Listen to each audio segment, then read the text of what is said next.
T-Wolves drop another heartbreaker to Dallas in Game 2 on a Luka buzzer beater. We're breaking it all down. It's coming up next on the Locked On Wolves POSTCAST.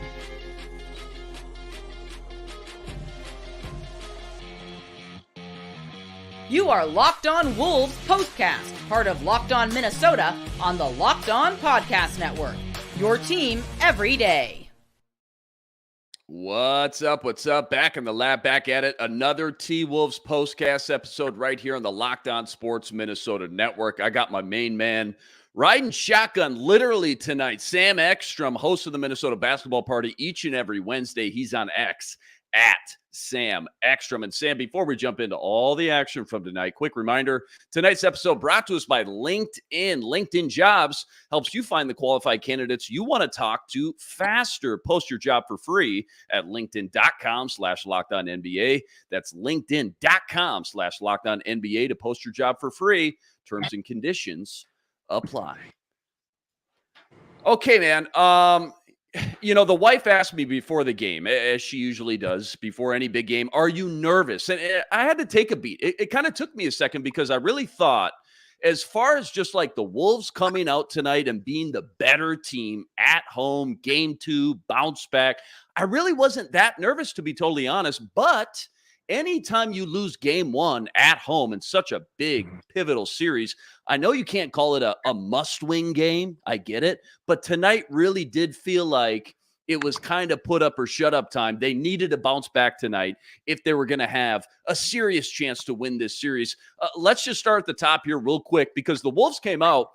They looked night and day different as far as the aggressiveness goes early on. 7:22 in the first quarter. They were already in the bonus. Ant had 4 free throws in the first 3 minutes of the game alone. To put that in perspective, dude only had 4 combined in the last 2 games total. And remember, they shot 49 threes in Game 1, Sam. That was the hot topic the last, 48 hours or so. Super uncharacteristic for really a variety of reasons, but it was obvious they really had no intention of doing that again tonight, driving to the rack on almost every possible possession early on. That's how it felt anyways early on. In fact, they shot more free throws in the first quarter than three-pointers, for that matter. Ant with 10 in the first quarter.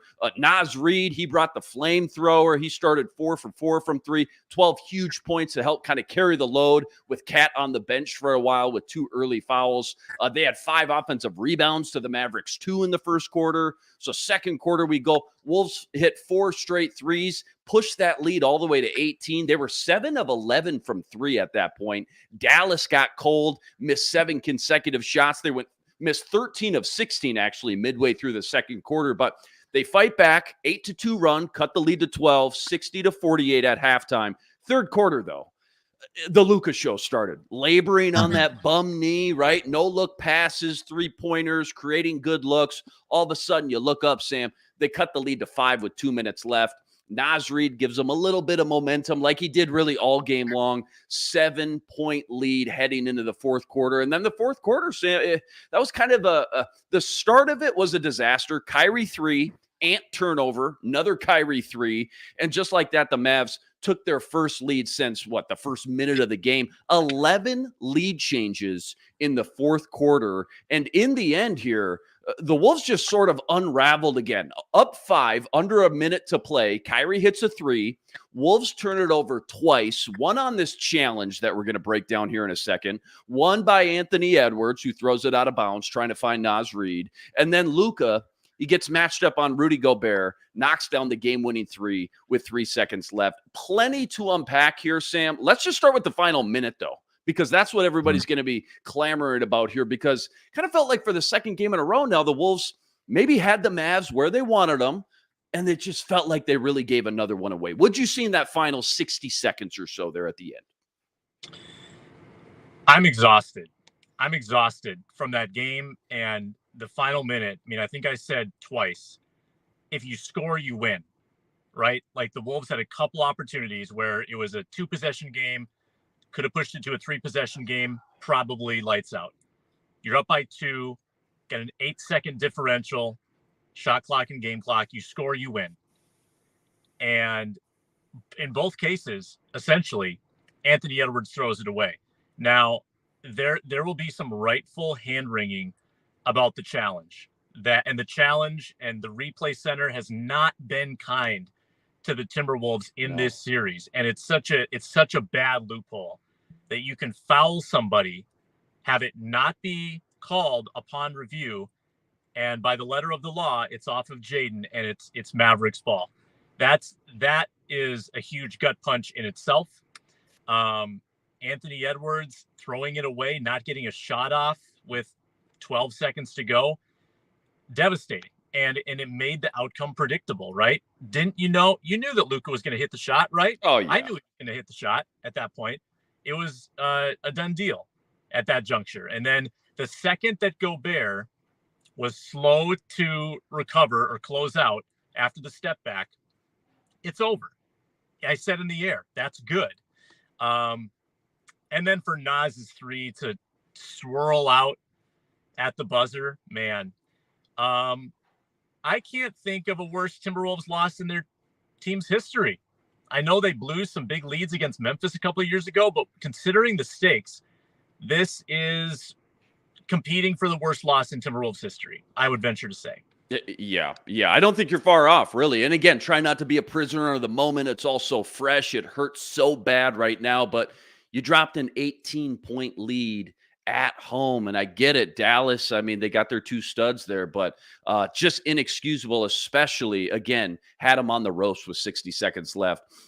So much was made, Sam, after game one about the difference in the studs, right? Between what Luka and Kyrie did to the Wolves defense compared to what Ant and Cat didn't do really offensively in game one. Just where are you at right now through these two games now, bigger sample size, with what you've seen from that 2 versus 2 matchup, I guess, with what the Wolves are getting from their big two with Ant and Cat? Let's see, combined 36 points to Luka and Kyrie tonight, combined 52, and obviously a couple huge shots. I mean, Kyrie really got cooking with a couple monster threes in that fourth quarter, because right now it's just not going in the Wolves' favor whatsoever. Is that right? Right. I mean, Kyrie was bottled up for 3 quarters, but to his credit, he closed the game. Ant was pretty bottled up, but he also could have closed the game and did not. Karl Anthony Towns wasn't on the floor. I mean, it was such a Nas game that they rolled with Nas down the stretch, rightfully so. The stars for Dallas, clearly superior in these first 2 games. There have been stretches in both where Luka and Kyrie, respectively, carried them. And the role players haven't honestly done that much. And it's so regrettable that you waste a Jaden game like you had in game one, and now you've wasted a Nas performance, leading scorer, that you got tonight. So your 2 leading scorers are Jaden and Nas. You've lost these games. Your stars have been unbelievably inefficient, untimely turnovers, not clutch whatsoever. And it's mystifying. And I see Edwards frustrated, and I get why he's frustrated, because it seems like when he goes to the basket, he runs into traffic and there are just no easy foul calls. It is so hard to get his way to the line. They're not calling a lot, but he's also not finishing the way we know he can. And I need to take a closer look to see how Dallas is playing it. We knew they had good active bigs, rim protecting bigs. That's clearly, playing games with Ant. He's not able to get the mid-range going to kind of stifle any of that. But your hope is that when Ant is playing tentatively, that Cat can carry the load. And we've just had the intersection twice in a row where the 2 best players on the Minnesota Timberwolves have not had their A game, their B game, or their C game. It's been really frustrating to see. I don't think the series is over, but if the Wolves are to battle back, it's clear that those 2 have to wake up. It's honestly scary to think about what this game looks like without Naz Reid going 7 of 9 from 3 and being your leading scorer at 23 points, right? You look at the splits with Naz Reid and his three-point shooting versus the rest of the team, it's ugly. It's just night and day. And the Wolves need to have more help, as you said, in that department right now. The other big A topic I remember after game one, the paint points, right? Charles Barkley gets on the post game, says the Wolves, with all this size, they got no business getting outscored in the paint 62-48 like they did after game one. Let's pull up the stats after game two. Points in the paint, Dallas 54. Wolves 42. What's going on? What's changed all of a sudden? Is just Dallas a little bit sneaky better in that department than maybe we gave them credit for all of a sudden? Or are the Wolves not playing like they used to for some reason? What are you seeing with this points in the paint and the physicality down low? Yeah, low-hanging fruit to rip Rudy Gobert's coordination, but it's clearly it's been exposed in this series. Every touch Rudy had in the paint, it's maddening at times when he gets in close, he tries a little Euro step, he kind of flings it off the backboard. It's frustrating. It was a really poor second half in that regard. And Dallas, they've mastered the lob. I mean, they've got guards that know how to feed their bigs around the rim, and those bigs have really good hands and they know how to finish, they're in that from that lob spot. More than Rudy. Like, that's just the long and the short of it. Dallas was incredible around the rim, including, again, you've got the push in the back by, I think it was Gafford on Conley, and then he goes and catches the Hail Mary by Luka and makes a ridiculous finish at the rim. Dallas is just superior at those type of plays, and Rudy Gobert, who does so many good things on the defensive end, too many touches. Like, I didn't want Rudy touching the ball at all in that fourth quarter, because every time he did, bad stuff was happening. They're not high quality shots unless it is a dunk at the rim for Rudy. I don't want him posting up right now. There's other people I'd rather have taken those shots. So I think that's part of it. But I just think Dallas tactically has figured out the lob.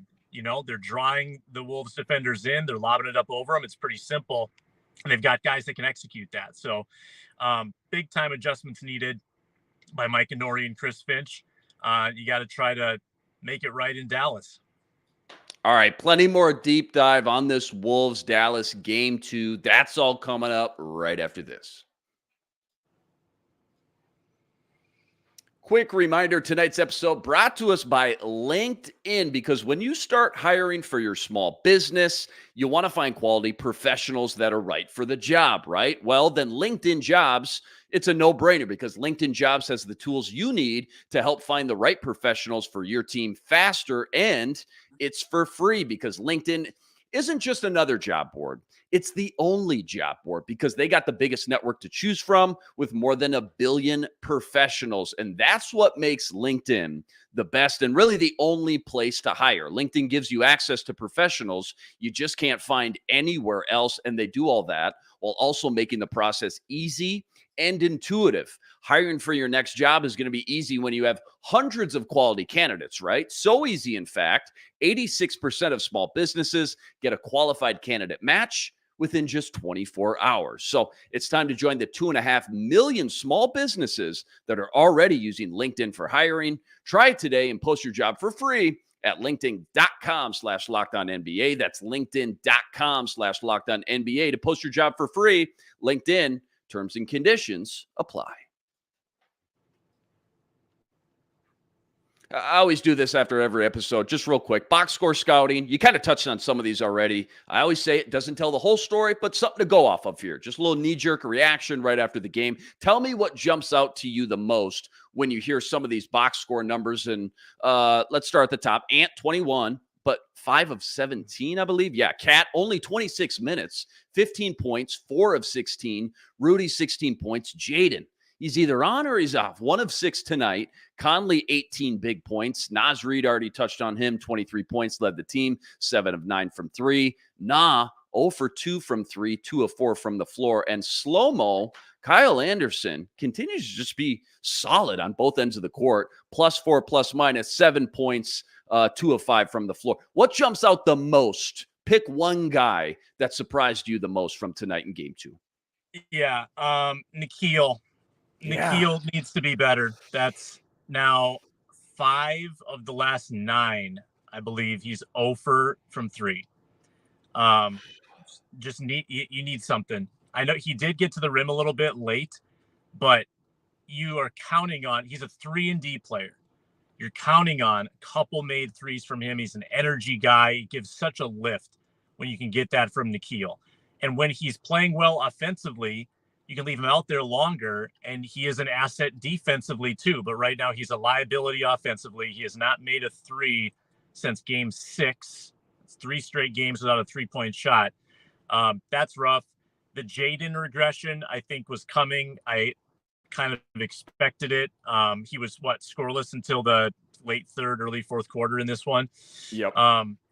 You need one big number, right? You need one guy to give you 30 to kind of match or offset what Luka is doing.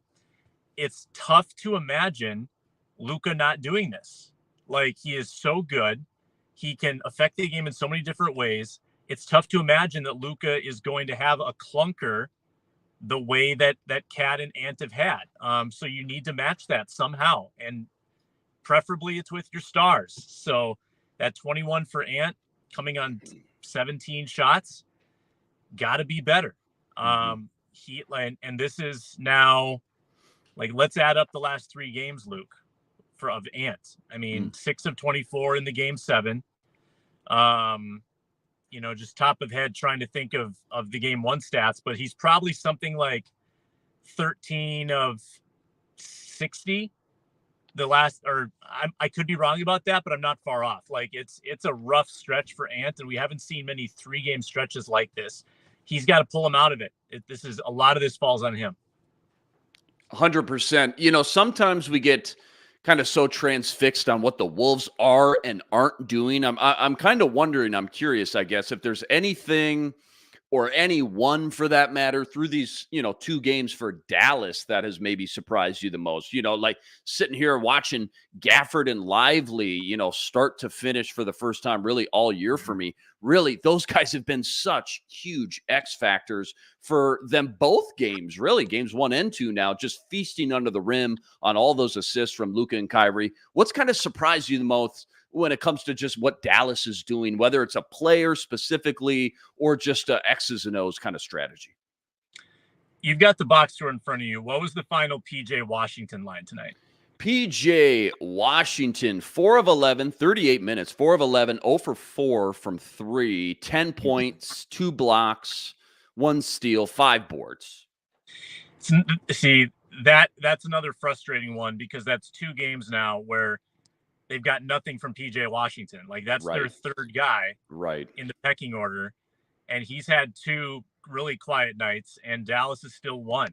I mean, I still think that you're going into game 3, and Dallas is probably saying that they've got another level. The Wolves are saying to themselves, they obviously have another level. But if Dallas reaches that level at home, good night. Let's not forget, you fall behind 3-0 in the NBA, it's over. No team's ever come back. So obviously the game 3 now in a hostile environment, the Timberwolves have all the pressure. And Dallas hasn't really had kind of one of those Jaden type of nights where one of their guys had a 24-point random game, or a Nas night like tonight. I mean, the Wolves have had that. That's the recipe to win in the playoffs, is you have a role player do something like that. And Dallas hasn't necessarily had that yet, and they've still won these games because Kyrie and Luka just keep making plays, making big shots, and so frustrating that both of these games, it's within your grasp, up 4, up 5, and you give up back-to-back threes in the closing minutes. Just really tough to fathom. Yeah, going back to the role players just real quick. Again, Gafford and Lively. Again, I get it. I mean, they're centers, right? They're in the paint. They're under the hoop. But 8 for 10 from Gafford, 6 for 6 from Lively. So you're talking 14 of 16, 30 points combined, 5 blocks from Gafford tonight as well. And just, again, so much of the NBA is all about the stars, right? The star power. And ultimately that's really what, the majority of these outcomes come down to when Luka, right, is draining that big three with the buzzer. Kyrie's hitting these big threes in the fourth quarter. But some of these role players, as you mentioned and pointed out, just so pivotal in both these two games specifically. And obviously the Wolves have been on the short end of the stick in both these, obviously. What's the most concerning? If you had to pick one, what's the most concerning facet of the Wolves game as far as, how they've matched up and just what you've seen through these two games? Because both winnable games here. So it's just tough you want to overreact because obviously it's frustrating, but I guess what's the most concerning thing as far as just the X's and O's goes, or like a special teams stat? Free throws were a big topic after game one. I think that kind of evened out, tonight, but anything, just what concerns you the most about this matchup now that we got a bigger sample size? Yeah, I think it's that they got bullied in the paint the way they did. Yeah. And couldn't make the correct adjustment. And this is not a post-up situation where you can just bring help, right? It's not like Jokic where you're just going to, we're just going to not let Jokic beat us. We're going to send an extra man. No, this is a structural issue in the Wolves defense that was not fixed, that is allowing Dallas's bigs to get open on the block, and they're stuffing it wide open time and time again. I mean, if anyone in the comments can get me a dunk count for Dallas in the first two games, I would love to see it, because and I would also love to see like what they usually do, because it seems like their ability to get open slams, high percentage shots because of driving guards that lob it up. Man, it's easy points. That's why the Wolves can't extend leads late in games, is because Dallas is just so efficient scoring, and that's been their bread and butter. Driving into the lane, Gafford and Lively throw it down again. And that to me was the toughest coaching issue that just didn't get resolved from game one to game two. Yeah, Charles Barkley was going bananas after game one about that same very thing that you're calling out. You can't give them dunks, man. You just can't give them all these dunks time and time again. You just can't do it. And clearly, again, it's been one of the keys, right? One of the differences in these two losses for the Timberwolves, for sure, start to finish when you look at both these games. All right, couple minutes left here. We got to preview game 3. That's Sunday night, and that's all coming up right after this. Quick reminder, tonight's episode brought to us by eBay Motors. Passion, drive, patience. What brings home the winning trophy is also what keeps your ride or die alive. And eBay Motors, they got everything you need to maintain your vehicle and level it up to the ultimate peak performance. From superchargers to roof racks to LED headlights, eBay Motors, they got it all. And whether you're into speed, power, or style, eBay Motors has got you covered. Check this out. With over 122 million parts for your number one ride or die, you'll always find exactly what you're looking for. And with eBay's Guaranteed Fit, your part is guaranteed to fit your ride every time, or your money back. With all the parts you need at the prices you want, it's easy to turn your car into the MVP and bring home that win. Keep your ride or die alive at ebaymotors.com. Eligible items only. Exclusions apply. eBay's Guaranteed Fit, only available to U.S. customers. This was a fun little segment and bit I was doing after, every Phoenix game when they swept them 4-0. But I'm not going to stop now. So what's one thing you'll always remember from game 2 Western Conference Finals when the dust settles and we look back on this one? What do you think of first, fresh off this one, a game that just ended just moments ago? Oh, don't do that. It's all painful. You all right? Somebody take the keys away from Sam, all right? Take a breather. It's all painful. I mean, the Luka shot is just replaying slow motion in my head. Luka, though. Yeah. Yeah. And then the chirping. I don't know if we have John Boy Media to lip read for us, but I'd like to get some mic'd up on what Luka was saying to Rudy after he canned it in his face. Yeah, I don't know. It's really hard to think of a poignant play besides the meltdowns. I mean, if you look at the play-by-play of the last 5-6 possessions, just disastrous. Like everything that it was Murphy's Law, everything that could go wrong went wrong. How do you not get a shot off in those 2 key possessions leading up to the Luka 3? So I think I'm just gonna, I watched this in a restaurant, and I will always remember throwing my hat when Ant threw the ball away. That happened. And the wife just loved that, didn't she? Yeah. Check, please. Table 62. We got to get out of here. Okay. Yeah. Well, you bring up a lot of good points. You've had phenomenal breakdowns this entire episode, as always. Do you think the Wolves lost this game or the Mavs won it? Because right now it feels like the Wolves really unraveled there at the end.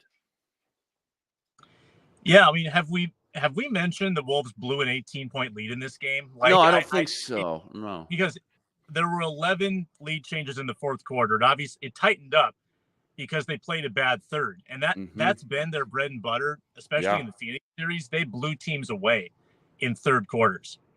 Tonight, they let Dallas climb back in so quickly that it became a tight fourth. But it was an 18-point lead.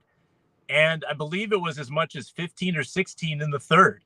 So there's really no reason it should have been this close. Would have to go back and kind of reevaluate what went wrong during that stretch where Dallas climbed back in.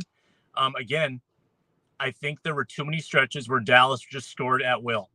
The offense for the Wolves, which was not always consistent this season, has shown its inconsistencies, but the defense was supposed to carry it. And the defense has had lapses that has allowed Dallas to string together stretches in both games of this series. That is not, really given the offense any breaks. And they've just out executed. That's the long and the short of it. Do you think if Dallas had Kyrie and Luka healthy the entire season from start to finish, which I know, I get it, that's not how things work, but if they did, what seed do you think they would have ended up being in the West? Because right now they look like a top 2 seed in the Western Conference for that matter. I think that speaks volumes, does it not? Am I way off on that? Or where do you think they would be in the range? Because they really turned it on, obviously, right? Near the end, those last 5-6 weeks of the season, once they got both those guys, the 2 studs, obviously, healthy and on the court at the same time. Well, how about this? How about reframing that slightly?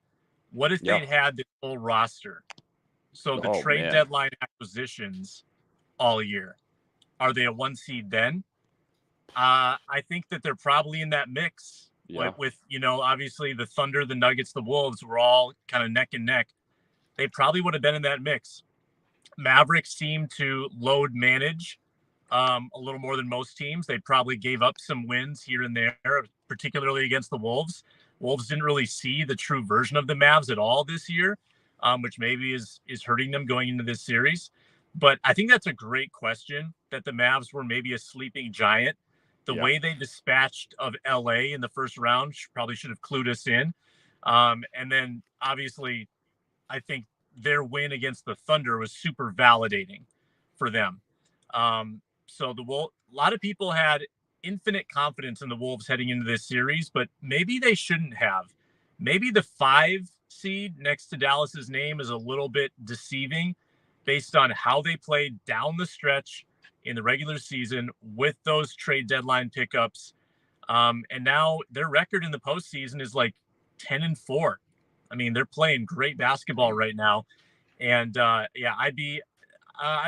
this is panic button time, Luke. This is all out panic button time for the fans. I think if the Wolves get 1 win on Sunday, that changes everything, but it all rides on Sunday night. Yeah, no doubt. Such a cliche in all sports, but really though, watch out for the team who gets hot at the end. You're totally right. Sleeping giant. Forget about that 5 seed next to Dallas's name. They look like right now the best team in the West for sure. All right, game 3 on deck Sunday night, 7 p.m. Central Standard Time in Dallas. Obviously, now what are you looking for as far as just the Wolves changing the most, adjusting? What's the headline? What's the bullet points for game 3? What's Coach Finch say to this team now after these first 2 games? Now you got to go pick your head up and go to Dallas and make this a series again. Boy, this is one of those times where I think you would love to have an extra day of rest, and they don't get it. It's one day in between. This is a very quick series. You don't have any extra rest days at all, in fact. So they got to go and hope that Dallas kind of pulls what the Wolves pulled against the Nuggets. There is a lot of human nature in sports. The second you're riding high, you get brought back to earth. But I'll say it for the 18th time, it's not going to happen unless your leaders wake up. It's going to require a Herculean effort. I don't know if you can just go into Dallas and kind of win scoring by committee. I think you need to have an alpha. And I don't care if it's Cat. I don't care if it's Ant. You need an alpha to show up, and you need one more guy to really deliver.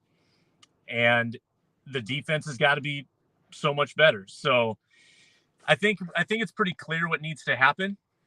But it also wouldn't hurt if you get a little bit of like human nature letdown from Dallas and take advantage of it and do what Denver did to Minnesota and try to climb back in this series. Home court has not proven to be that valuable, in any of the 3 rounds that the Wolves have played. So I think that it's not over, but it could be over Sunday night. Is there something about this team kind of all year long here, Sam? And I know kind of parting thoughts here. We got to get out of here in a couple minutes, but just about they kind of almost thrive in the underdog role a little bit more. Have you noticed that? Have you felt that as opposed to being the favorites? Maybe I don't want to say buckle under the pressure, but proof's in the pudding here in these last 2 games anyways. For some reason, they just prefer almost to be the underdog. Have you noticed that or felt that in any way? Yeah, I think that the Wolves have been perpetually an underdog for so long that it kind of rode that wave as, hey, we're in the West. We're competing with the LAs and the Dallases and the Phoenixes, and we're on top of them. And that fueled them in the regular season. And then in the Phoenix series, people were picking Phoenix. Phoenix was a favorite going into that series. It was very easy for the Wolves to have a chip on their shoulder. Obviously, against Denver, they had the chip. Then people told them how good they were. They lost 3 in a row. Fortunately, were able to recover. But maybe this is some of the emotional maturity that this team has at times lacked, that Chris Finch has talked about, how they this feels like something that last year would have been a big problem, not handling success well. I thought we were past it. Maybe we're not. I don't know. Anthony Edwards has probably been one of the faces of sports the last week, right? After the game 7, there was so much talk about Ant. It's a heavy burden on him. He's only 22. He hasn't handled it very well in the games. And that's unfortunate. And I hate to see people's reputation just swing on this pendulum, right? Ant is he's already getting destroyed. If they get swept, perhaps he's going to get destroyed even more. I hate to see that happen, but it will happen if he doesn't step up in this next couple of games. Well said. Final 30 seconds. I know you got to get in and pay your tab here. Final parting thoughts before we get out of here. Just empty the clip. Anything we missed or didn't hit on that you want to touch on before we get out of here tonight? No, let's change the challenge rules to prevent obvious fouls from getting overlooked. And can we also find a way that plays that don't have a whistle can also be challenged? There's just so much that gets overlooked. The challenge system is broken in the NBA. I think we can do a better job with it. Let's work on it. T-Wolves blow that 18-point lead at home in Game 2, drop to 0-2, and now they try to do the impossible, come back in this series in Dallas, climb back here. down 2-0. Day off tomorrow. They got to ice up, get ready for game 3 Sunday again. Tip off for that one, 7 p.m. Central Standard Time. As always, though, huge shout out. All you guys that joined us on the stream, rest assured we'll be back each and every game, same time, same place, right here to break it all down. Quick reminder as well, got to go check out Sam and the entire crew on the Minnesota basketball party each and every Wednesday with our guy Jack Borman. Plus, always got Ben Beacon killing it over on the Locked On Wolves podcast. That's each and every day as well. All right, that'll do it for us tonight. Sam Ekstrom, I'm Luke Inman. We'll see you for game 3, but until then, signing out.